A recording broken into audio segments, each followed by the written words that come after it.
May 8, 1945. Berlin. The guns had fallen silent. Across the shattered boulevards of the German capital, where smoke still rose from collapsed buildings and the acrid smell of cordite hung in the spring air, columns of American M4 Sherman tanks sat idle. Their engines ticked as they cooled. Crews perched on turrets, helmets tilted back, sharing cigarettes and canned peaches. Some scrawled names on their armor, girls back home, hometowns, crude jokes. The metal was scarred, dented, painted over a dozen times. These machines had rolled through Normandy's hedgerows, across the Rhine, into the heart of the Third Reich. Now they waited, hulking and purposeless, in a world that no longer needed them to kill. A young lieutenant from Ohio walked among them that evening, his boots crunching on rubble and spent shell casings. He touched the hull of one Sherman, still warm from the day's sun, and wondered aloud what would happen to these iron beasts now that the war had ended. His question echoed across an ocean, across continents, into the minds of generals and diplomats and businessmen who were already calculating the answer. The Sherman tank, symbol of American industrial might and democratic firepower, was about to begin a second life. Its journey after victory would be longer, stranger, and more consequential than anyone standing in those Berlin ruins could have imagined. The Sherman had been born from desperation and genius in equal measure. In the summer of 1940, as France collapsed and Britain stood alone, American military planners understood that the next war, if it came, would be decided by armor. The M4 medium tank emerged from those urgent calculations. 30 tons of welded steel, a 75mm gun, a 5-man crew, powered by engines adapted from aircraft and automobiles. It wasn't the most heavily armored. It wasn't the most powerful, but it could be built in quantities that would have seemed impossible to any other nation on Earth. Between 1942 and 1945, American factories produced nearly 50,000 Sherman tanks. They rolled off assembly lines in Detroit, in California, in Pennsylvania. Riveting crews worked 3 shifts. Women welded armor plates.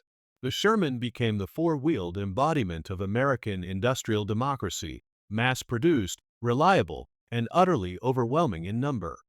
By war's end, these tanks had become as commonplace as the trucks that supplied them. They sat in motor pools from Okinawa to Austria, parked in fields, draped with camouflage nets, guarded by bored sentries. The U.S. Army faced an extraordinary logistical problem. What does a victorious nation do with an entire armored force when the enemy has surrendered? The answer would reshape alliances, fuel new conflicts, and ensure that the Sherman tank, designed to defeat fascism, would continue fighting for decades in wars its builders never anticipated. The first Germans to leave American hands went to Allies before the war had even ended. Under the Lend-Lease program, thousands had already been shipped to Britain, to the Soviet Union, to free French forces. The British modified them, mounting their own 17-pounder guns to create the Sherman Firefly, the only Allied tank that could reliably penetrate German Panthers and Tigers. Soviet crews stripped them down, painted them in winter whitewash, and drove them across the steppes alongside their own T-34s. French tankers liberated Paris behind Sherman guns. These machines became international before peace ever arrived. But when victory came in 1945, the flood became a torrent. America had no desire to bring tens of thousands of tanks back across the Atlantic and Pacific. The cost of shipping alone was staggering. Storage facilities didn't exist. The political calculus was even more pressing. Europe lay in ruins, threatened by Soviet expansion. Asia smoldered with revolutionary movements. The emerging Cold War demanded that America's allies be armed, and armed quickly, with equipment proven in battle. The Sherman tank became the foundation of what would be called the arsenal of democracy, not through sales, but through gifts, loans, and transfers that bound recipient nations to American strategic interests. In 1946, Shermans began flowing to Western European nations under the Military Assistance Program. France received hundreds, then thousands. They were overhauled, repainted in French colors, and sent to garrison towns across the country. French officers who had learned their trade commanding American-supplied tanks during the liberation now trained a new generation of crews.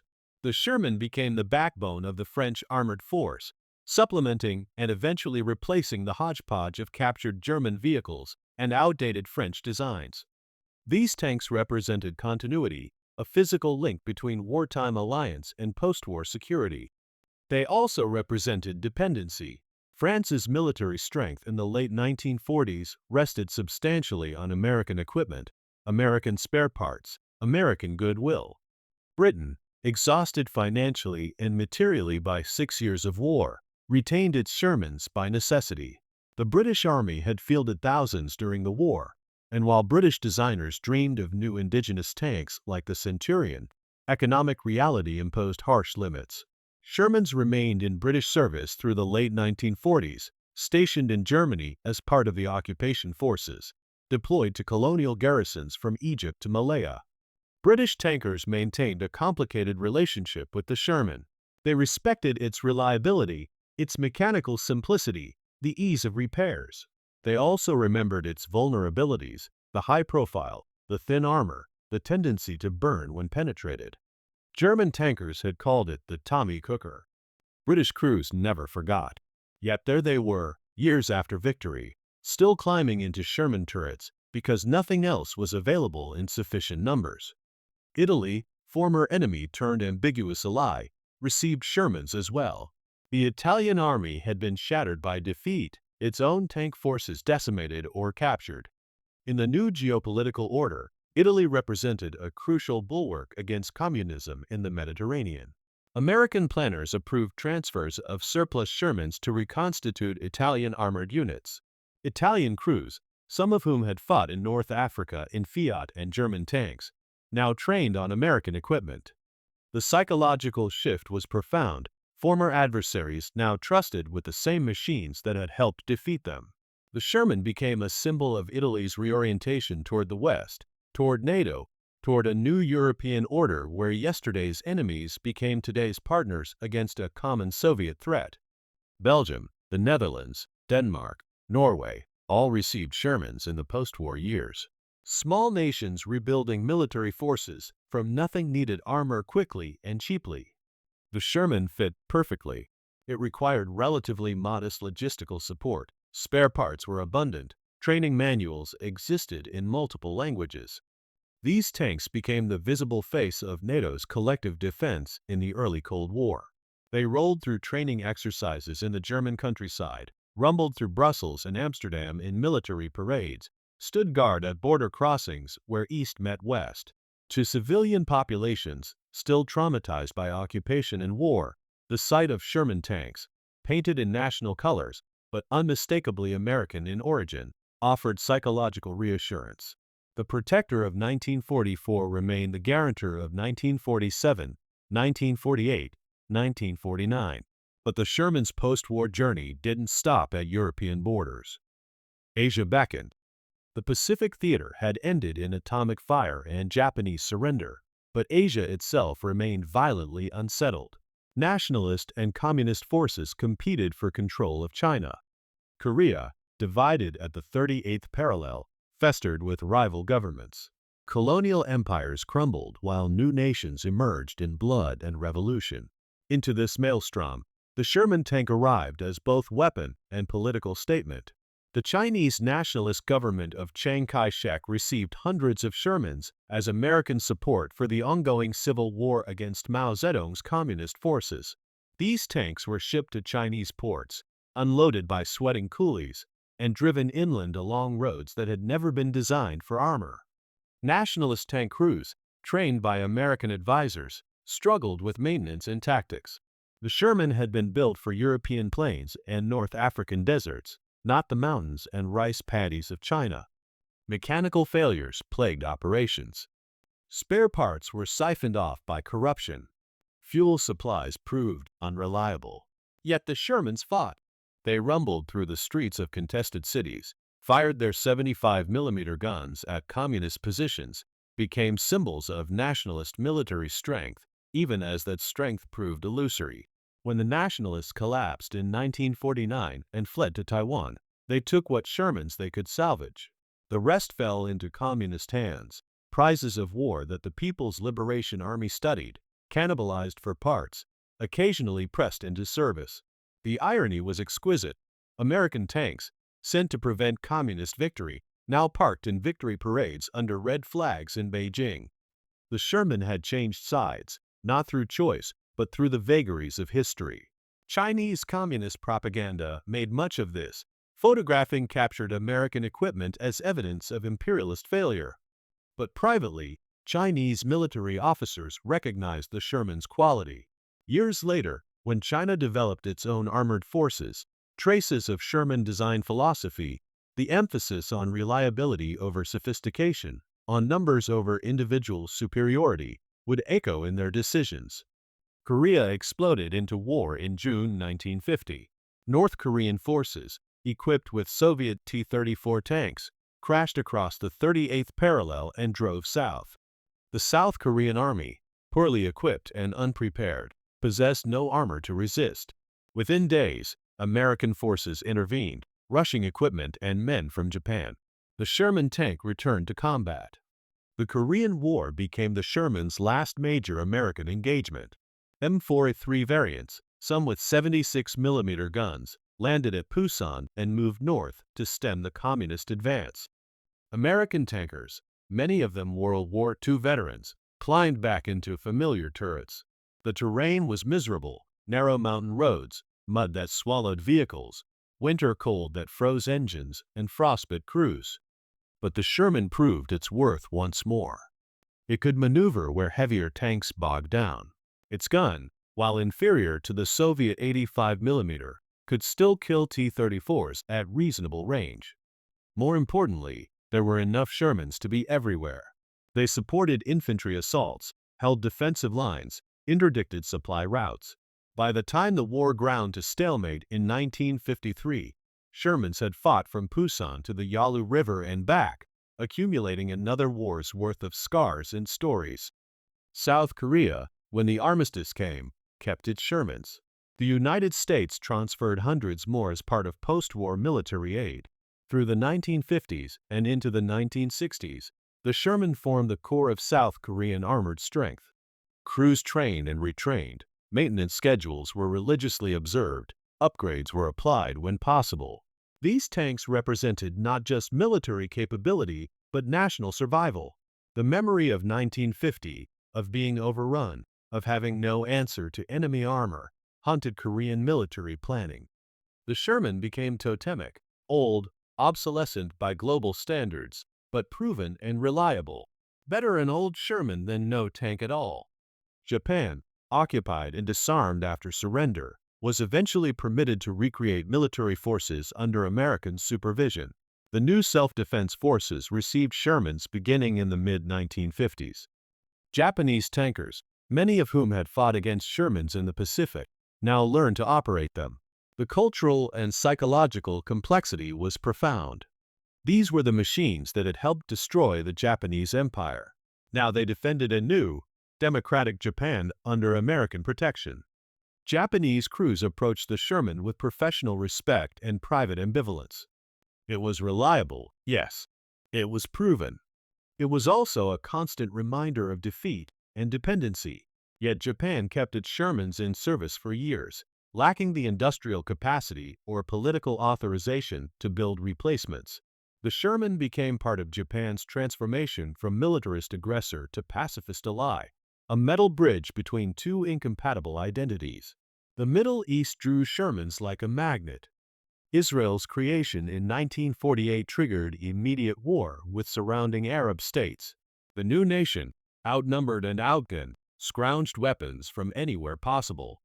The first Israeli Shermans came from strange sources: Italian scrapyards, Czechoslovak intermediaries, French surplus.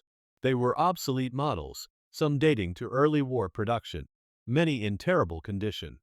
Israeli mechanics worked miracles. They repaired, modified, upgraded, and sometimes built hybrid vehicles from cannibalized parts. The Sherman became central to Israeli armored doctrine out of necessity.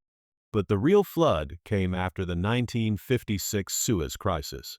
France, pursuing its own interests in the Middle East, supplied Israel with hundreds of modernized Shermans. The Israeli Defense Forces transformed the tank. They removed the original 75mm gun and mounted the powerful French 105mm cannon. They installed new engines, upgraded suspensions, improved armor protection. The result was the Super Sherman, a tank that bore only passing resemblance to its World War II ancestor. Israeli tankers loved it. The 105mm gun could penetrate any Arab armor. The improved mobility suited desert warfare. The Sherman's low profile, once a liability in European hedgerows, became an advantage in hold-down positions among Middle Eastern hills. The Super Sherman saw combat in 1967 during the Six-Day War. Israeli armored columns, spearheaded by upgraded Shermans, annihilated Egyptian, Jordanian, and Syrian forces. The speed of Israel's victory, the sheer audacity of its armored operations, shocked the world. At the heart of this success were tanks designed in 1941, now bearing weapons from 1951, crewed by soldiers born after World War II ended. The Sherman had evolved. It had adapted. It had survived through continuous transformation, proving that a weapon's lifespan depends less on original specifications than on the ingenuity applied to keeping it relevant. The Yom Kippur War of 1973 marked the Sherman's twilight in Israeli service. By then, Israel fielded more modern tanks, British Centurions, American M60 Pattons. But hundreds of Super Shermans still served, assigned to reserve brigades and secondary fronts. When war erupted with stunning surprise on Yom Kippur, these old tanks rolled again. Israeli reservists, many of them middle-aged men with families, mobilized and drove Shermans into combat against the latest Soviet equipment in Egyptian and Syrian hands. The mismatch was severe. Egyptian Sagar anti-tank missiles, fired by infantry, destroyed Shermans at ranges where the 105mm gun couldn't even see the enemy. Syrian T-62s and T-72s outmatched them in armor and firepower. Yet the Shermans fought. Crews used terrain, used experience, used desperation. Some Super Shermans survived multiple hits, saved by upgraded armor and sheer luck. Others burned, adding 1973 casualties to a list that began in 1942.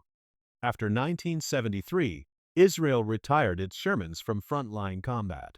But even then, the story wasn't finished. Israel converted hundreds into armored personnel carriers, artillery tractors, engineering vehicles. The Sherman chassis, stripped of its turret, welded with new superstructures, served into the 1980s and beyond. Israeli ingenuity had wrung every possible use from a design that should have been obsolete decades earlier.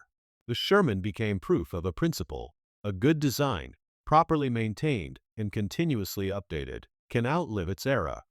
Arab nations used Shermans too. Egypt received surplus American and British tanks in the 1950s before turning to Soviet suppliers. Syrian and Lebanese forces operated Shermans during various conflicts. These tanks often faced their Israeli counterparts across the same battlefields, upgraded American designs fighting each other in proxy wars that the Cold War had made inevitable. The Sherman's ubiquity transformed it from national symbol to international commodity, a weapon so common that former allies fought with it, former enemies fought against it, and sometimes all sides fought using different versions of the same basic machine. Latin America became a Sherman repository. From the 1950s onward, the United States transferred thousands of tanks to Latin American militaries under various aid programs. The strategic logic was straightforward: contain communism, support friendly regimes, maintain influence in the Western Hemisphere. The Sherman fit perfectly: cheap to transfer, easy to maintain, powerful enough to suppress internal dissent, but not threatening to American interests. Argentina received hundreds of Shermans. They were repainted in Argentine colors, deployed to bases across the country, used in training exercises and military parades. Argentine officers, educated in American military schools, absorbed American armored doctrine along with American equipment. The Sherman became integrated into Argentine military culture, a symbol of modernization and professional competence. When the military seized power in 1976 and instituted a brutal dictatorship, Sherman tanks rolled through Buenos Aires streets. They were tools of state power, instruments of intimidation. Soldiers manning 50 caliber machine guns on Sherman turrets enforced curfews, guarded government buildings, provided mobile firepower for a regime that disappeared thousands of its own citizens. The Sherman, built to defend democracy, now suppressed it. Chile, Brazil, Paraguay all acquired Shermans. They served similar functions: garrison duty, internal security, deterrence against regional rivals. In some nations, Shermans remained in service for decades. Mechanical simplicity meant that even poorly funded militaries could maintain them. Spare parts could be cannibalized from other hulks. Engines could be rebuilt locally. The Sherman became immortal through poverty, too expensive to replace, too useful to discard. In the 1970s and 1980s, some Latin American Shermans saw combat. Border skirmishes, counterinsurgency operations, coups and counter-coups. The tank that had fought across Europe and Asia now patrolled jungle roads and mountain passes in the Americas. Crews who had never heard of Normandy or Bastogne lived and worked in vehicles older than themselves, maintaining traditions of armored warfare that stretched back to their grandfather's generation. The Sherman's journey took it to the most unexpected places. India acquired Shermans from British stocks after independence. They served in the 1947–48 war with Pakistan, in the 1962 conflict with China, and in the devastating 1965 war with Pakistan, where Indian and Pakistani armored forces, both equipped substantially with American equipment, clashed in the largest tank battles since World War II. Indian Shermans, modified with British guns and Indian-manufactured parts, proved their worth in the Rajasthan desert. Crews learned to fight in 120-degree heat, in sandstorms that jammed mechanisms, across terrain that varied from sand to salt marsh. The Sherman endured because it had been built to endure, engineered for abuse by teenage conscripts, designed for repair by mechanics with minimal tools. Pakistan, receiving its own Shermans through American military aid, fielded them against India. The surreal calculus of the Cold War produced battles where American-made tanks fought each other, crewed by soldiers whose nations had been artificially separated by British colonial mapmakers, neither side representing the ideological struggle that supposedly justified their equipment. The Sherman became divorced from its origins, a tool repurposed so many times that its original meaning, defense of democracy against fascism, had been buried under layers of realpolitik and regional antagonism. Cuba provides perhaps the strangest chapter. Before Castro's revolution, the Cuban military operated Shermans supplied by the United States. When Castro seized power in 1959 and aligned with the Soviet Union, he inherited these American tanks. Cuban Revolutionary Armed Forces kept the Shermans operational through the 1960s, even as they received Soviet T-54s and T-55s. During the Bay of Pigs invasion in 1961, Castro personally commanded armored forces that included both Shermans and Soviet tanks, using American equipment to destroy an American-backed invasion. The historical vertigo was complete. A revolutionary communist dictator, trained in guerrilla warfare, commanding American tanks against Cuban exiles supported by American intelligence. The Sherman had become ideologically neutral, a machine that served whoever controlled it, indifferent to the flags painted on its turret. By the 1960s, major military powers had moved beyond the Sherman. America fielded the M48 and M60 Patton series. The Soviet Union deployed T-54s, T-55s, T-62s. Britain had the Centurion, France the AMX-30, Germany the Leopard. The Sherman belonged to history. Yet it persisted. Small nations and non-state actors discovered new uses. In the Nigerian Civil War of 1967–70, both federal and Biafran forces operated Shermans, purchased from various sources or inherited from British colonial stocks. These tanks, ancient by any measure, rolled through jungles and savanna, fired their guns in support of ethnic massacres and desperate defenses. The Sherman's simplicity meant that poorly trained crews could operate them with minimal instruction. Its durability meant that tanks abandoned in combat could be recovered and repaired by mechanics with rudimentary tools. The Nigerian conflict demonstrated that obsolescence is relative. A World War II tank remains deadly against opponents with no armor at all. Lebanese militias in the chaotic civil war of the 1970s and 1980s fielded Shermans. These tanks had passed through multiple hands, American to French to Lebanese army to various factions as central authority collapsed. Sherman tanks appeared in Beirut street battles, their turrets painted with factional symbols, firing at ranges measured in city blocks. Journalists photographed them sitting at checkpoints between devastated neighborhoods, their crews smoking cigarettes and cleaning weapons that had been manufactured before they were born. The Sherman had descended from symbol of industrial might to artifact of endless conflict. A weapon too durable to die, too available to disappear.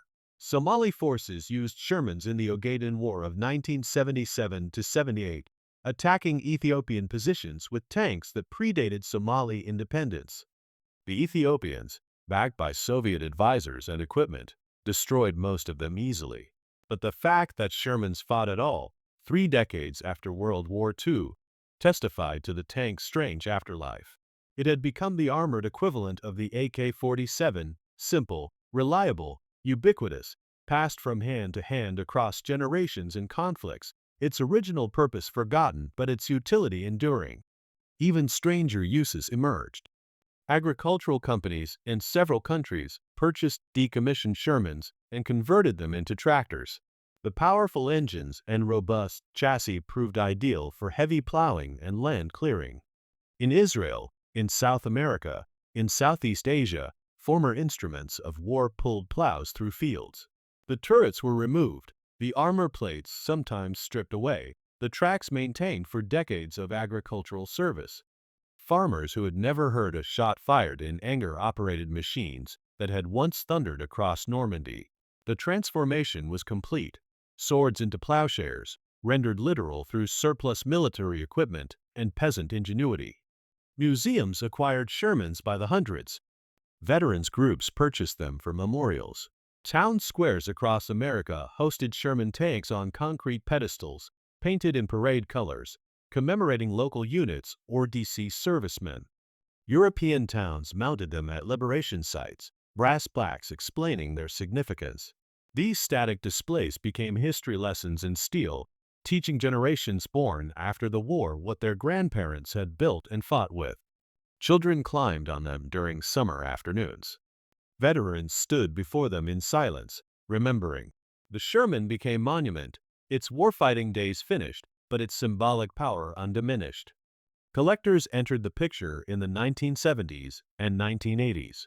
Wealthy enthusiasts began purchasing operational Shermans, restoring them to running condition, displaying them at military vehicle shows. The hobby spread across America and Europe. Restoration specialists emerged, rebuilding engines, fabricating unavailable parts, researching proper color schemes and markings. These restored Shermans appeared in historical reenactments, in films, in documentaries.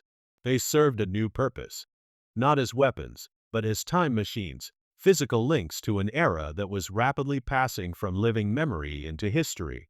The sound of a Sherman's engine starting, the rumble of its tracks on pavement, the clank of its gears shifting, these sensations transported listeners backward, creating visceral connections to the past that no book or photograph could match. Hollywood discovered the Sherman's value. War films needed period-accurate tanks, and operational Shermans provided authenticity that mock-ups couldn't match. Productions in the 1960s through 1990s rented or borrowed restored Shermans from collectors and military bases. Patton, Battle of the Bulge. Fury. These films put Shermans back into simulated combat, their guns firing blanks, their crews actors rather than soldiers, but their physical presence genuine. Audiences who had never seen a Sherman in person experienced them through cinema, forming mental images of World War II that remained inseparable from the tank's distinctive profile. The Sherman's longevity stemmed from deliberate design choices made in 1940 and 1941. American engineers had prioritized reliability, ease of manufacture, and simplicity of maintenance over raw combat power. The decision proved prophetic. Tanks designed for absolute superiority, German Tigers and Panthers, were mechanical nightmares, breaking down constantly, requiring specialized parts and expert mechanics. The Sherman ran. It ran in African heat and Russian cold, in Pacific jungles and European winters. It ran with mediocre maintenance, with substitute parts, with inexperienced crews. This reliability gave it strategic value far exceeding its tactical limitations. The modular design helped. The Sherman's major components, engine, transmission, gun, suspension, could be removed and replaced relatively easily. A tank with a destroyed engine could be repaired in the field using parts from another hulk. Standardization meant that spare parts fit across multiple variants. Unlike German tanks, which often used unique components that couldn't be interchanged, Sherman's benefited from American mass production philosophy. Ford and Chrysler built them. The parts were essentially automotive, familiar to mechanics who had worked on cars and trucks. This democratic approach to engineering, designed for the average user, not the expert, gave the Sherman a lifespan that aristocratic weapons couldn't match. The simplicity extended to gunnery and operation. Sherman crews trained faster than those of more complex tanks. The controls were straightforward, the sight picture clear, the ammunition handling simple. This mattered enormously in combat, but it mattered even more in the post-war world. Nations with limited military budgets and poorly educated conscript armies could field Shermans effectively. The tank didn't require elite troops or extensive training pipelines. It required soldiers who could drive, aim, and shoot, skills that could be taught in weeks rather than months. The Sherman's weaknesses, so apparent in 1944 and 1945, became less relevant after the war. Its thin armor, vulnerability to German guns, tendency to catch fire, these mattered against Panthers and Tigers. They mattered less against T-34s, and even less against no armor at all. In most post-war conflicts, Sherman operators faced infantry, unarmored vehicles, or obsolete enemy tanks. The Sherman's 75mm or 76mm gun proved adequate for these targets. Its reliability and mobility compensated for protection deficiencies. The tank that had struggled in the Ardennes and Hurtgen Forest proved perfectly suited for Middle Eastern deserts, Asian highlands, and Latin American internal security operations. American support networks sustained the Sherman for decades. The U.S. maintained vast stocks of spare parts, technical manuals, and institutional knowledge. Nations operating Shermans could access American military aid programs, technical advisors, training schools. This logistical ecosystem kept thousands of tanks operational long after they should have been museum pieces. Compare this to Soviet equipment, which required recipients to depend on Moscow for parts and expertise. The Sherman's longevity reflected not just good design, but American commitment to supporting allies through the long Cold War struggle. The psychological impact of the Sherman's ubiquity deserves consideration. For civilians in dozens of nations across 4 decades, the Sherman became synonymous with tank. Its shape, sloped hull, rounded turret, long barrel, defined the category. Children drew Shermans when asked to draw tanks. Artists depicted them in murals and monuments. The visual vocabulary of armored warfare, for multiple generations, began and often ended with the Sherman's silhouette. Veterans maintained complicated relationships with the tank. American tankers who had served in Europe remembered their terror when facing German armor, the helplessness of being outgunned and under-armored. They remembered crews burning to death, trapped in metal coffins that offered protection against small arms, but none against 88mm guns. The nickname Ronson, after the cigarette lighter that claimed to light first time, every time, haunted their memories. Yet they also remembered the Sherman's reliability, the fact that it got them to the fight and sometimes got them home. They remembered maintenance crews who could repair catastrophic damage overnight. They remembered supply sergeants who always seemed to find ammunition and fuel when both should have been impossible. The Sherman represented American contradictions. Industrial excellence paired with tactical inadequacy, overwhelming numbers compensating for individual inferiority. For populations liberated by Shermans, the tank carried different meanings. French citizens remembered American Shermans entering their villages, stars and stripes painted on the hulls, crews tossing chocolates to children. Dutch families recalled Shermans liberating cities in 1944 and 1945, their arrival meaning food, safety, hope. Concentration camp survivors remembered Sherman tanks breaking through gates that had imprisoned them. These liberation memories transformed the Sherman into something beyond military hardware. It became symbol of American goodness, proof that power could be wielded for righteous purposes. The fact that Shermans later served dictatorships and oppressive regimes complicated this narrative, but the original liberation memory persisted. Veterans of those moments never forgot the sound of American engines approaching, never forgot the sight of white stars on olive drab armor, never forgot what those tanks had meant in their darkest hour. Enemies remembered Shermans differently.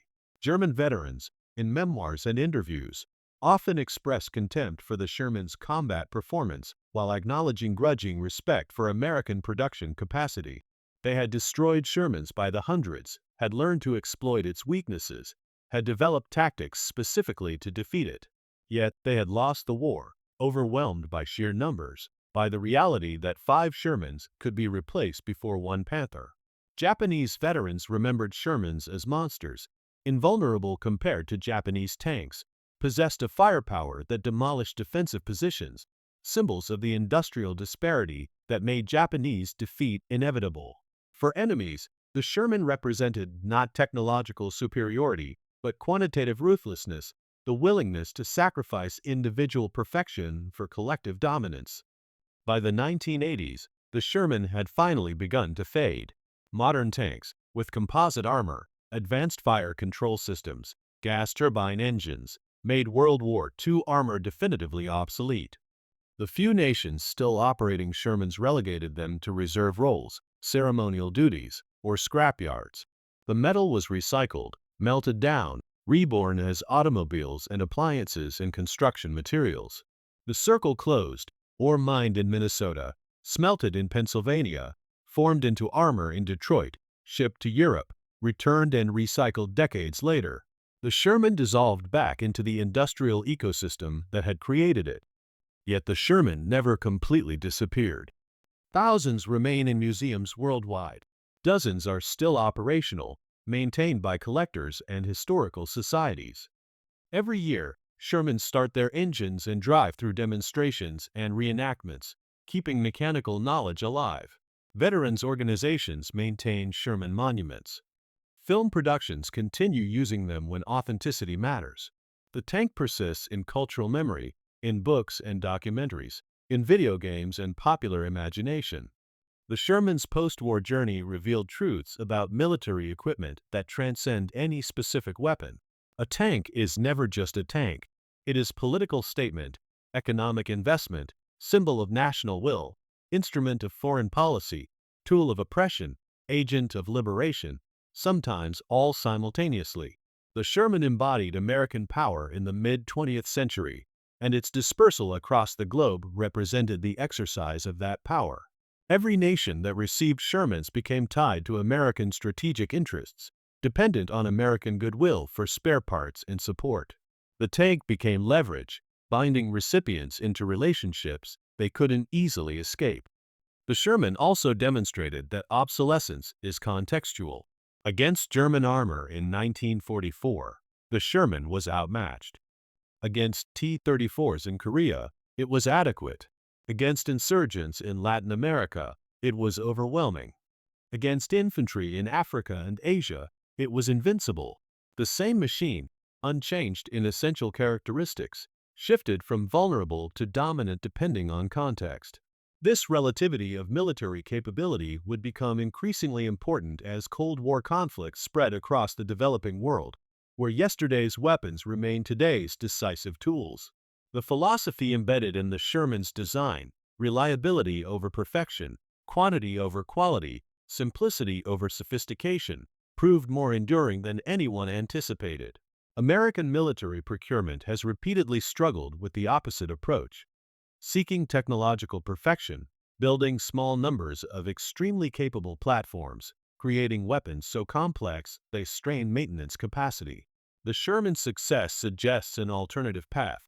Good enough, in large numbers, supported properly, can achieve strategic victory even when tactical performance is mediocre.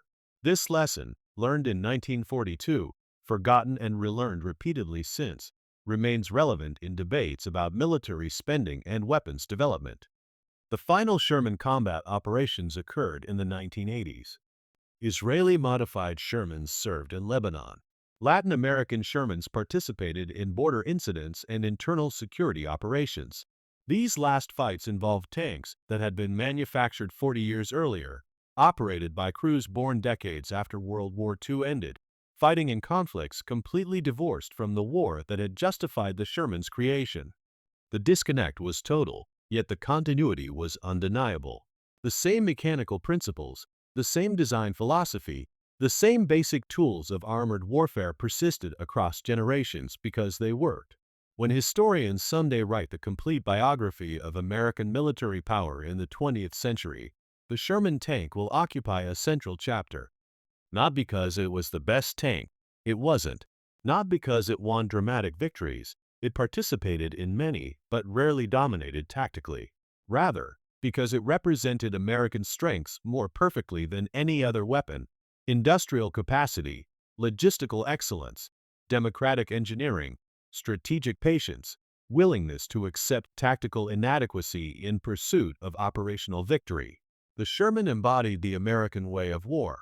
Not elegant, not perfect, but overwhelming in aggregate, impossible to defeat through brilliance alone because the material advantage was too great. The young lieutenant from Ohio, standing in Berlin in May 1945, could not have imagined the journey his tanks would undertake. He could not have foreseen Shermans fighting in Middle Eastern deserts 30 years later, could not have anticipated them serving dictatorships and democracies alike, could not have imagined their transformation into tractors and monuments and museum pieces. But perhaps he understood something essential when he touched that warm armor and wondered about its fate. He understood that the Sherman had been built not for one war, but for a purpose that transcended any single conflict: the preservation and projection of American power in a dangerous world. The Sherman went where America's interests led, where strategic necessity demanded, where allies needed support and enemies required deterrence.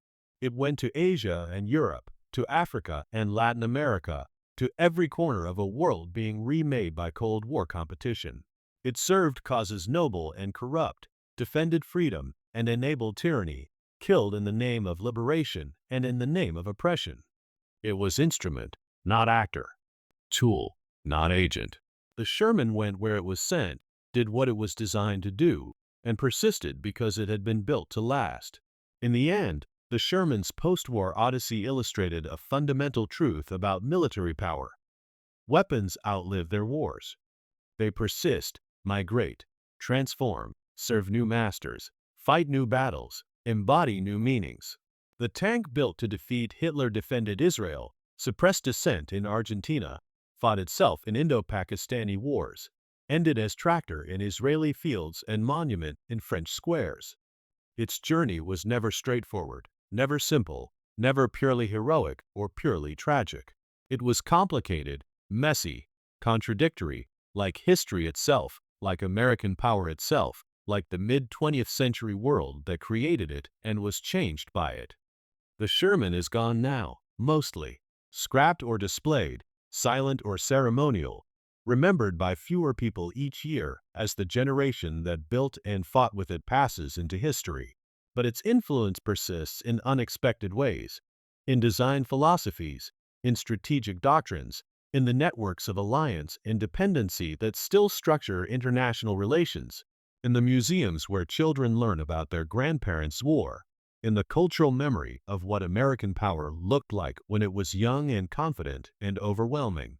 That young lieutenant in Berlin, if he's still alive, would be nearly 100 years old now. Perhaps he remembers touching that tank, wondering what would become of it. Perhaps he knows part of the answer. The Sherman that sat in his motor pool might be in a museum in Kansas, or was scrapped in 1962, or served in 3 different armies before ending its days as agricultural equipment in some unremembered field. Perhaps he understands that the question he asked wasn't really about where the Sherman went, but about where America was going in the decades after victory, to the quiet rest that all soldiers and all weapons eventually find when their wars are finally, truly, finished.